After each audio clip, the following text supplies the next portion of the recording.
तो मैं मन्नू कुमार आप लोग का अपने YouTube channel Mannu Kumar chemistry classes पे स्वागत करता हूं।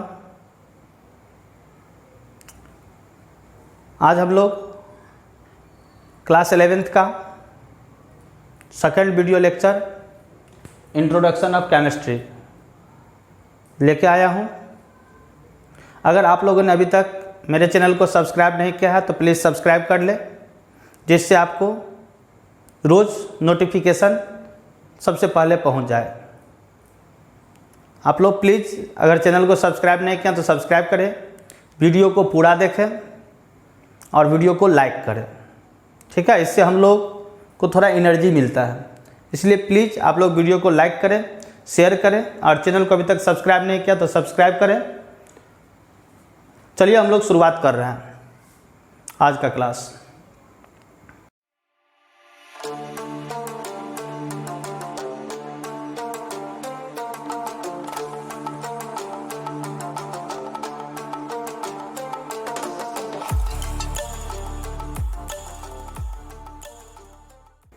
Chemical reaction.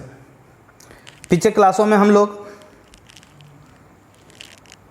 एटम का डिफिनीशन देखे, एलिमेंट का देखे, मॉलिक्यूल का देखे, कंपाउंड का देखे, कुछ उसके बेसिस पर एग्जाम्पल देखे, केमिस्ट्री का डिफिनीशन देखे, केमिस्ट्री के ब्रांचेस देखे।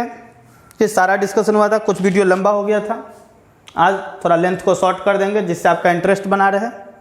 चलिए, तो केमिकल रिएक्शन क्या होता है? ये जो रिएक्शन लिखे हैं RKN, इसको पूरा लिखते हैं REACTION, संक्षेप में RKN लिखते हैं। ध्यान रहे, रिएक्शन को संक्षेप में RK के ऊपर में N होता है। रिएक्शन पढ़ेंगे, ठीक। तो केमिकल रिएक्शन होता क्या है? तो बोला हूँ, matter undergoes A change in composition and A structure of its molecule is called chemical reaction. Matter undergoes A change in composition and A structure of its molecule is called chemical reaction.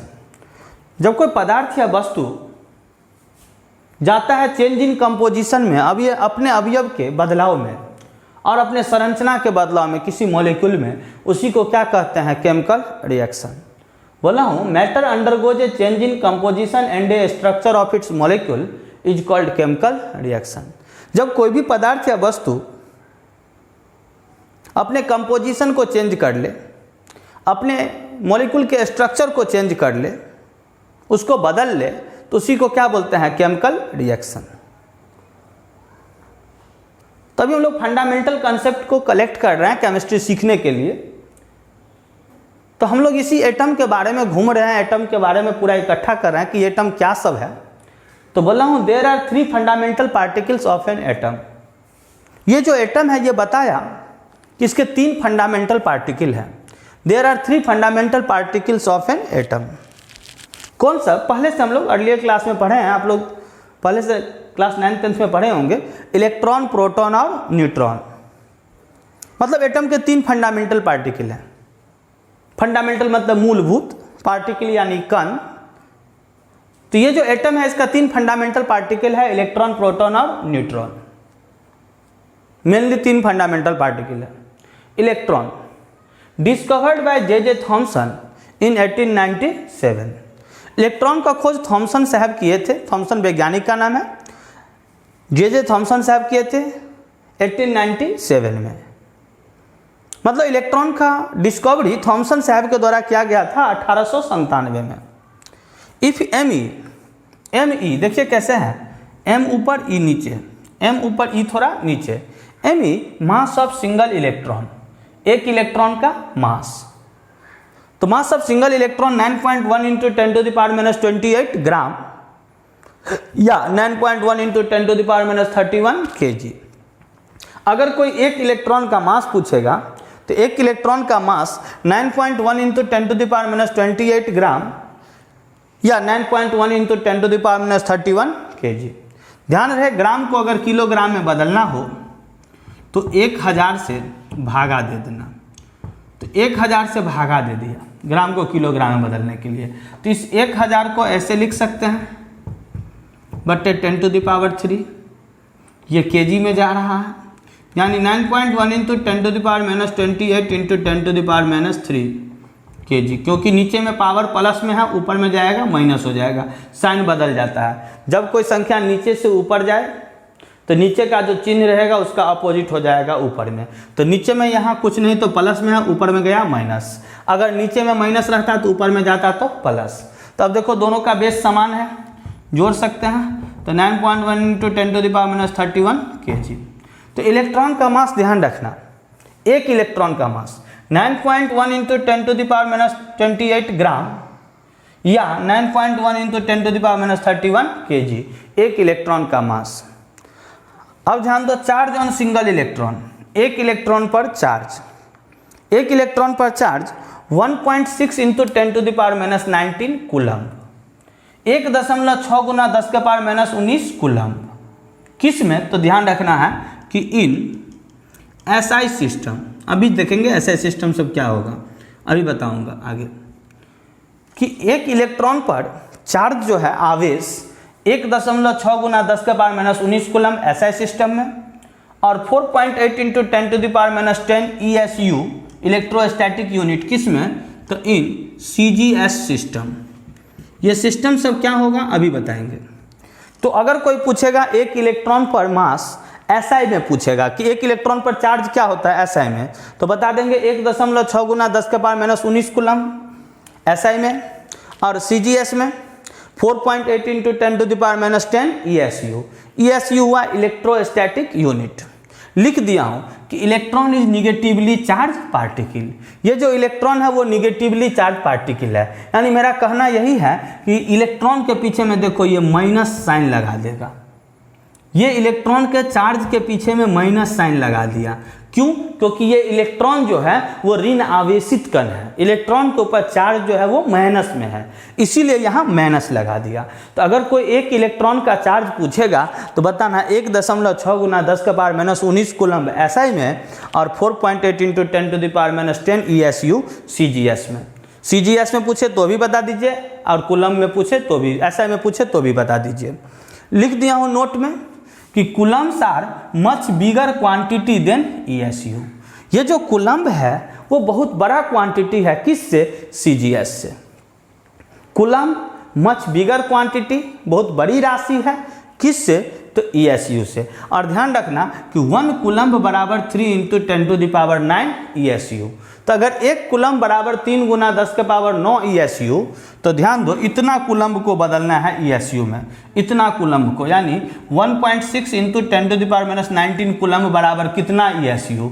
तो अगर 1 coulomb में इतना है तो इतना coulomb के लिए तो इसको इतना से गुना कर दो, 3 × 10⁹ से। तो 3 × 10⁹ से गुना करेंगे तो ध्यान दीजिए ये कितना हो जाएगा, 16 को 3 से गुना करो तो 4.8 हो जाएगा, इंटू 10⁻−10 ESU रहेगा। 1 कूलम्ब इक्वल टू 3 × 10⁹ ESU। तो ये है इलेक्ट्रॉन के बारे में एक जनरल इन्फॉर्मेशन। जब एटॉमिक स्ट्रक्चर होगा तो डिस्कवरी सब इलेक्ट्रॉन सब पढ़ाया जाएगा। अभी फिलहाल हम लोग बस जो कलेक्ट कर रहे हैं इलेक्ट्रॉन का फंडामेंटल पार्ट, एटम का फंडामेंटल पार्टिकल सब, उसी के बारे में जानकारी ले रहे हैं, आगे हम लोग फिर देखेंगे। ठीक है, चलिए इलेक्ट्रॉन का टर्म समाप्त। इलेक्ट्रॉन के बाद अगला टर्म है प्रोटॉन। क्या है? प्रोटॉन। प्रोटॉन, या इधर मिटा रहा हूँ, इधर जगह है, इधर मिटा रहा हूँ। चलिए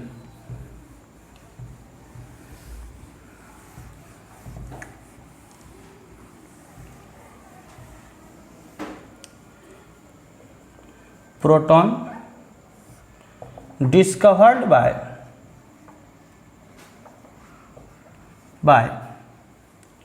Goldstein in 1886 if MP mass of single proton, mass of single proton MP बराबर, तो एक प्रोटॉन का मास 1.672 गुना 10⁻⁻24 ग्राम। अगर किलोग्राम में कोई पूछेगा तो 1000 से भागा दे देंगे, यानी 1.672 इंटू 10⁻27 किलोग्राम एक प्रोटॉन का मास ऑफ सिंगल प्रोटॉन। ध्यान देगा नीचे में फिर charge on single proton, charge on single proton एक प्रोटॉन का चार्ज 1.6 इंटू 10⁻⁻19 कूलम और 4.8 इंटू 10⁻⁻10 4.8 इंटू 10⁻⁻10 ESU। ध्यान रहे कि ये 1.6 इंटू 10⁻⁻19 कूलम इन SI सिस्टम और ये इन CGS सिस्टम।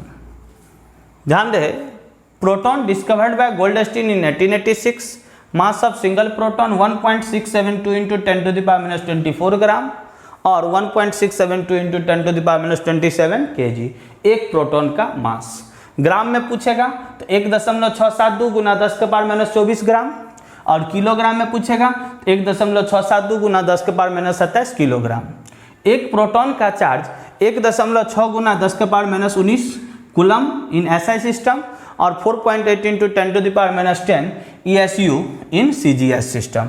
अब बता देंगे कि proton is positively charged particle. Proton is positively charge particles. Proton positively charge particles है। जिस तरह इलेक्ट्रॉन निगेटिवली चार्ज है, देखिए इलेक्ट्रॉन के पास निगेटिव साइन है, उसी तरह प्रोटॉन के पास ये देखिए पॉजिटिव साइन लगा दिए। तो अब ध्यान रहना चाहिए कि कोई पूछेगा इलेक्ट्रॉन तो बोलिएगा निगेटिवली चार्ज पार्टिकल है और प्रोटॉन पॉजिटिवली चार्ज पार्टिकल है। प्रोटॉन कैसा चार्ज है? Positive charge. इलेक्ट्रॉन कैसा चार्ज है? Negative charge. एक प्रोटॉन पर चार्ज कितना? तो 1.6 इंटू 10⁻⁻19 कूलम पॉजिटिव में रहेगा SI सिस्टम में और 4.8 इंटू 10⁻10 ESU इन CGS सिस्टम पॉजिटिव में। एक इलेक्ट्रॉन पर चार्ज SI में तो -1.6 इंटू 10⁻19 कूलम SI सिस्टम में और CGS में -4.8 इंटू 10⁻10 ESU। किस में? CGS सिस्टम में। अब थोड़ा सा ध्यान दीजिए, इसको मिटा रहा हूँ, रेशियो देख रहा हूँ। Ratio of mass of proton to the mass of electron. Ratio of mass of proton to the mass of electron.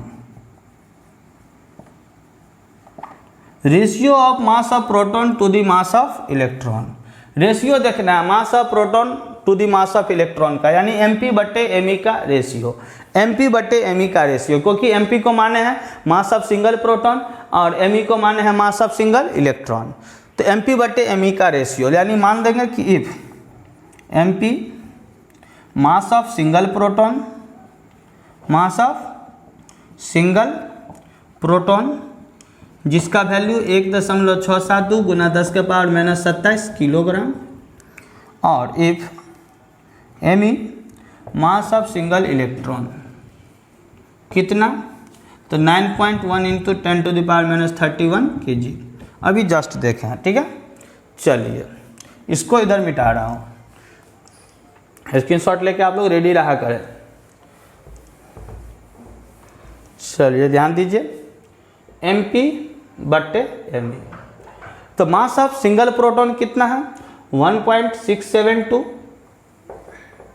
Into 10⁻27 kg बट्टे इलेक्ट्रॉन 9.1 इंटू 10⁻31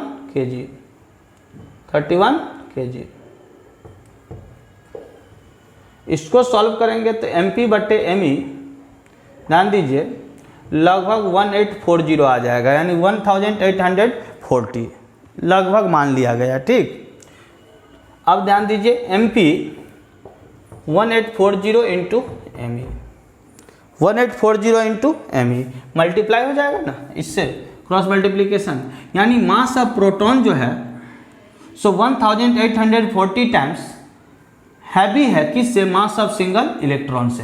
यानी एक प्रोटॉन का मास of single proton is 1840 times heavier than mass of single electron. क्यों? क्योंकि MP है मास किसका? Single proton का, और Me है मास किसका? सिंगल इलेक्ट्रॉन का। तो एक प्रोटॉन का मास एक इलेक्ट्रॉन के मास से 1840 गुना ज़्यादा है। यानी प्रोटॉन का मास कई गुना ज़्यादा है किससे, इलेक्ट्रॉन से, 1840 गुना ज़्यादा है। तो यहाँ फिर एक नोट में पॉइंट समझा देते हैं, नोट में, कि mass of single proton is 1840 times heavier than mass of single electron. मतलब मास जो है सिंगल प्रोटॉन का 1840 गुना भारी है किससे, सिंगल इलेक्ट्रॉन से। मिटा रहा हूं इसको, स्क्रीनशॉट ले लीजिए। अब प्रोटॉन के बाद neutron,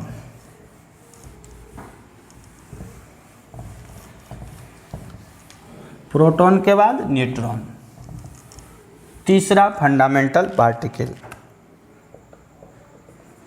neutron, discovered by James Chadwick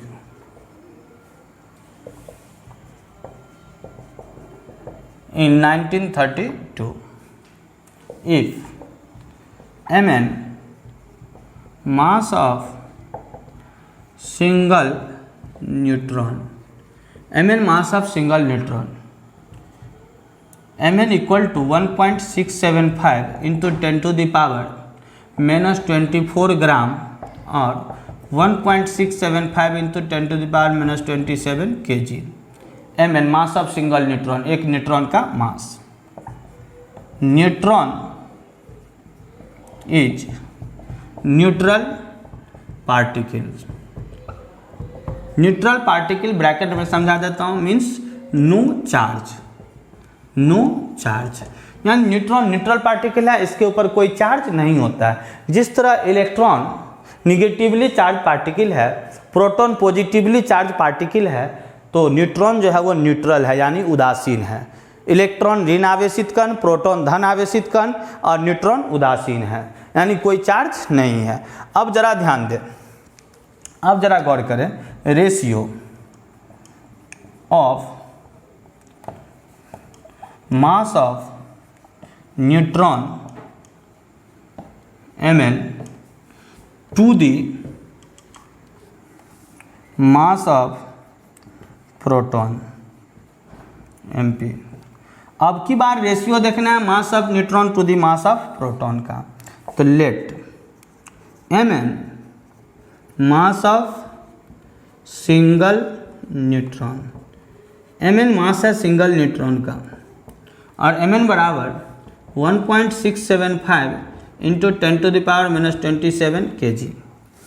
Mp बराबर मास ऑफ सिंगल प्रोटॉन, एक प्रोटॉन का mass 1.672 into 10 to the power minus 27 kg। Ratio देखना है Mn बटे Mp का। चलिए ध्यान दीजिए, Mn बटे Mp का रेशियो, Mn बटे Mp का रेशियो, तो Mn कितना 1.675 into 10 to the power minus 27 kg बटे Mp 1.672 into 10 to the power minus 27 kg, means Mn बटे Mp equivalent to 1.008, means Mn 1.008 into Mp। तो 1.008 मतलब 1 मान सकते हैं, यानी Mn equivalent to Mp, Mn equivalent to Mp, क्योंकि इसको एक मान लो तो एक को Mp से गुना करेंगे तो Mp ही रहेगा, यानी Mn इक्विवेलेंट टू Mp। ये लगभग का चिन्ह है, अप्रोक्सीमेटली का, ऐसे जो चिन्ह लग जाए वो अप्रोक्सीमेटली का चिन्ह होता है। तो यहाँ एक नोट लग गया फिर कि mass of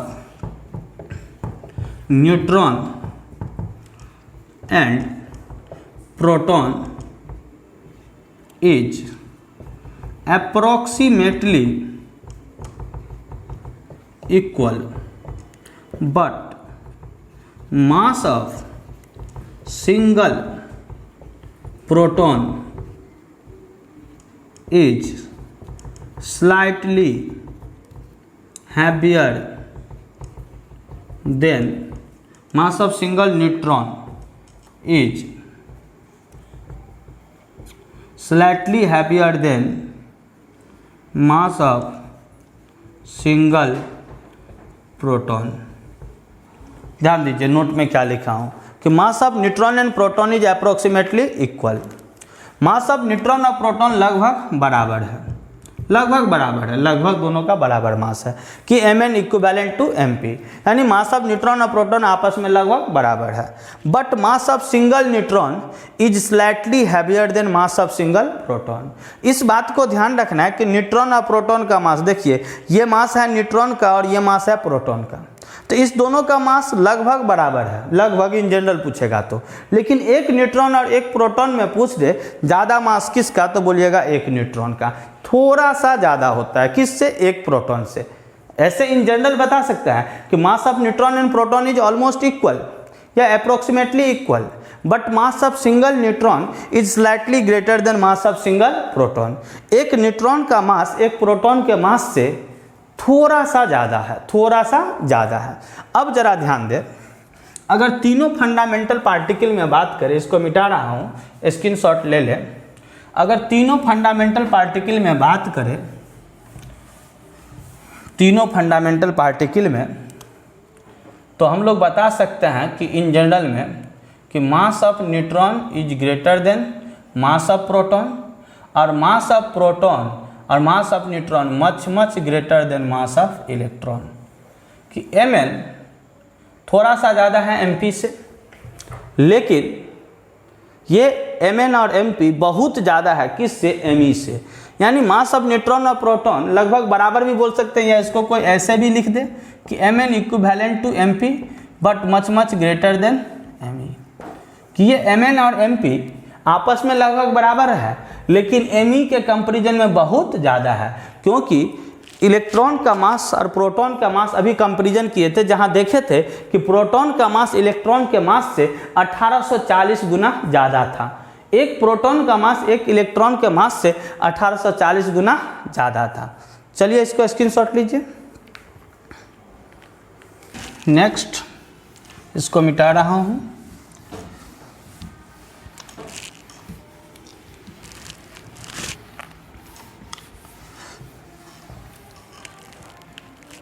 units and there measurement, units and there measurement बहुत ज़रूरत पड़ेगा ये सब चीज़ों का। Various system for measurement, various system for measurement. First, FPS system, इसका नाम क्या है, तो फुट पाउंड सेकेंड सिस्टम। याद रखना है 1 फुट इक्वल टू 12 इंच और 1 inch equal to 2.54 centimetre. Foot pound second system पहला मेजरमेंट का system, foot pound second system. 1 foot equal to 12 inch और 1 inch equal to 2.54 centimetre. 1 pound equal to 0.45 kg। 1 pound बराबर 0.45 kg, यानी लगभग 1 pound बराबर आधा kg माना जाता है, हाफ kg। ठीक है, चलिए next.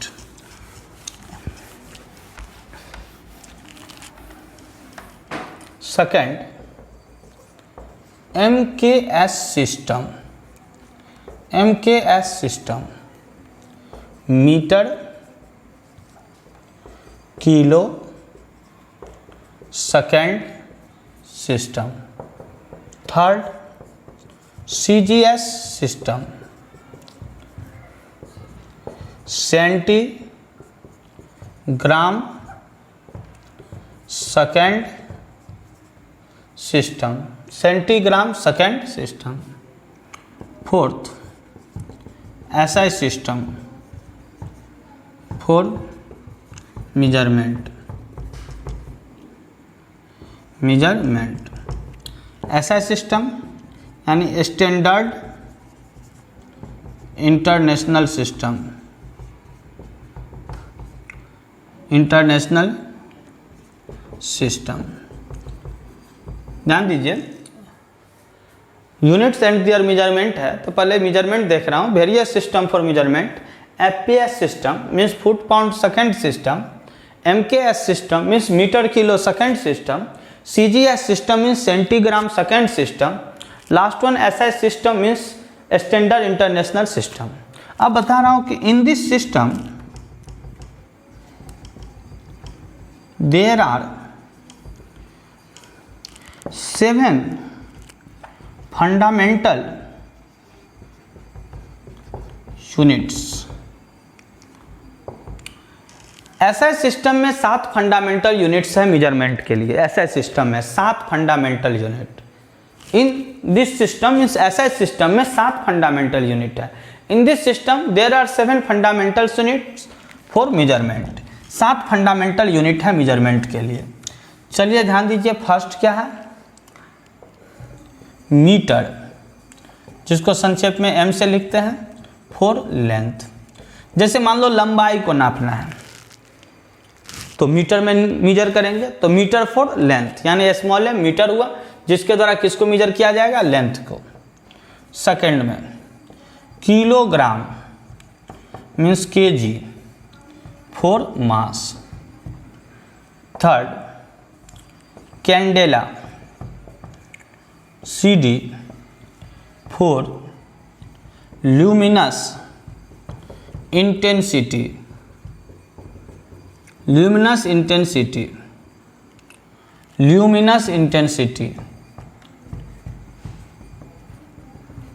Luminous intensity. Kelvin for temperature. ध्यान दीजिए, पूरा स्पेलिंग लिख देता हूँ। Kelvin for temperature. Next ampere, AMP, ampere for electric current. Electric current.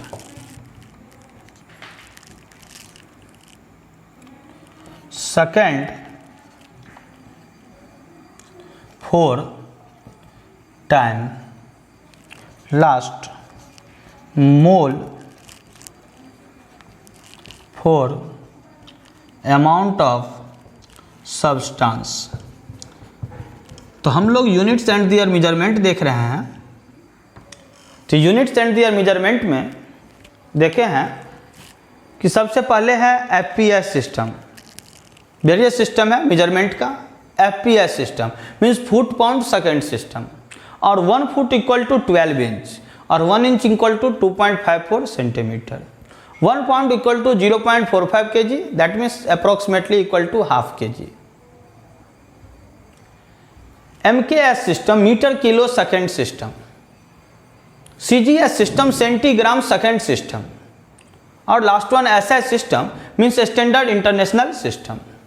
In this system, SI system में, इन this system there are 7 fundamental units. SI system में 7 fundamental unit है। सबसे फर्स्ट में है मीटर, जिसके द्वारा हम लोग लेंथ को मेजर करते हैं। जैसे कहीं लंबाई को नापनी है, तो लंबाई को नापनी है तो हम लोग मीटर का यूज करते हैं। बोलते हैं 2 मीटर लंबा है, 10 मीटर लंबा है, 20 मीटर लंबा है।